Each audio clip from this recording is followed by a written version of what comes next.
नसीब का लिखा।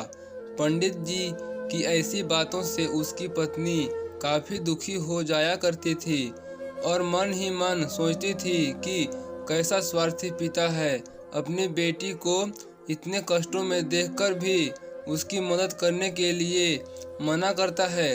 आखिर भगवान ने जो इतना सारा धन धान्य दिया है उसका क्या करेंगे? हमें कोई और औलाद भी तो नहीं, लेकर एक यही बेटी है और उसके लिए भी कुछ नहीं करेंगे तो किसके लिए करेंगे? पंडित जी ऐसा नहीं सोचता था।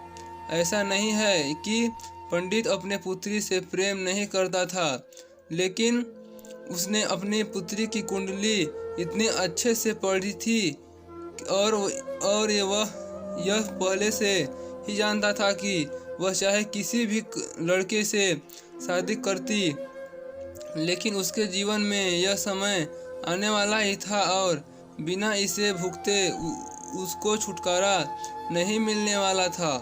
एक दिन खाने पीने के लिए भी मोहताज हो चुके पंडित के बेटी और दामाद उसके घर पर आए। पंडित ने और उसकी बीवी ने दोनों का खूब आदर सत्कार किया और खूब अच्छा खाना खिलाया। बेटी और दामाद की पंडित से सहायता मांगने की हिम्मत ना हुई, इसलिए वह बिना बोले ही वापस अपने घर को लौटने लगे। लेकिन माँ तो माँ होती है। पंडिताइन से रहा नहीं गया और बिना पंडित की इजाज़त के उसने चोरी छुपे बूंदी के लड्डू बनाकर उसमें सोने के सिक्के रख दिए और बेटी और दामाद को दे दिए ताकि बेटी और दामाद की कुछ आर्थिक सहायता हो सके। पंडिताइन यह भी जान गई थी कि बेटी और दामाद शर्म के मारे उनसे मदद नहीं मांग रहे थे, इसलिए उसने बेटी और दामाद को भी लड्डुओं में छिपे सिक्के के बारे में कुछ नहीं बताया। जाहिर सी बात है कि जब वो लोग घर पर जाकर लड्डू खाएंगे तो उन्हें उसमें सोने के सिक्के मिल जाएंगे। इस तरह बिना उनके मांगे ही उन तक मदद पहुंच जाएगी। सोचकर पंडिताइन मन ही मन अपने बेटी की मदद करने के लिए खुश होने लगी।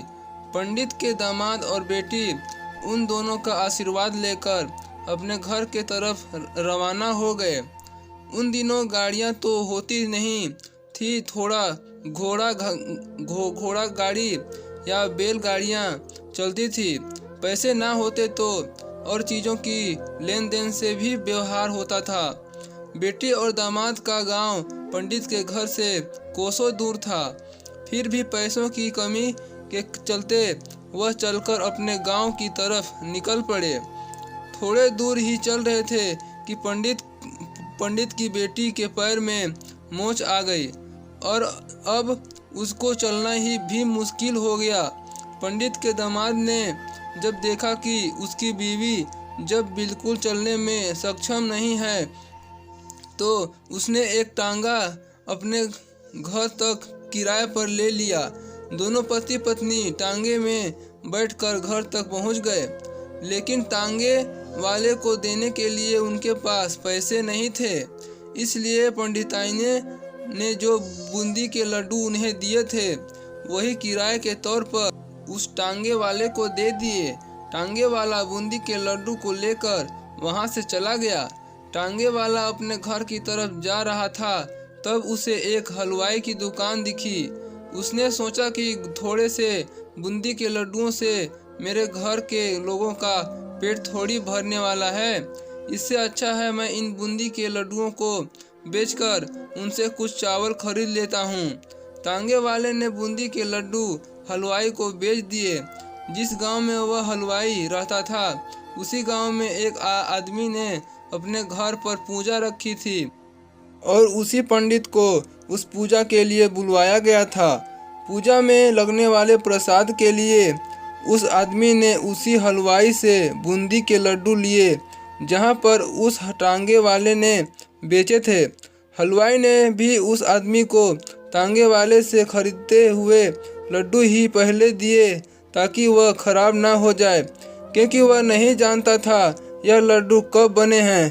पूजा खत्म होने पर दक्षिणा और बूंदी के लड्डू लेकर जब पंडित अपने घर आया और खाना खाने बैठा तो प्रसाद में लाए बूंदी के लड्डू खाते वक्त लड्डू से सोने का सिक्का निकला।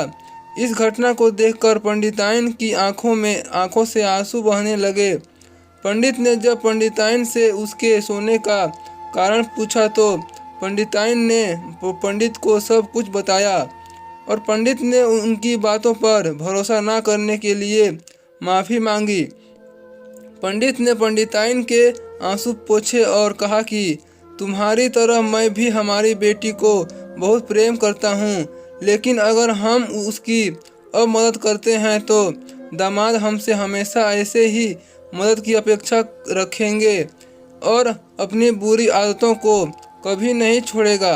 पंडिताइन भी अब पंडित की बातों से सहमत हो गई। 2-3 महीने बीत गए। पंडित के दामाद और बेटी फिर से एक बार उसके घर आए और इस बार उनकी परिस्थिति पहले से बेहतर थी, क्योंकि पिछली बार खाली हाथ जाने के बाद दामाद ने नया काम शुरू किया था और अपनी सारी बुरी आदतें भी छोड़ दी थी। तो दोस्तों, हमें इस कहानी से क्या सीख मिलती है कमेंट करके जरूर बताइएगा और चैनल पर पहले बार आए हैं तो लाइक शेयर सब्सक्राइब जरूर कीजिएगा। फिर मिलते हैं एक नई स्टोरी के साथ।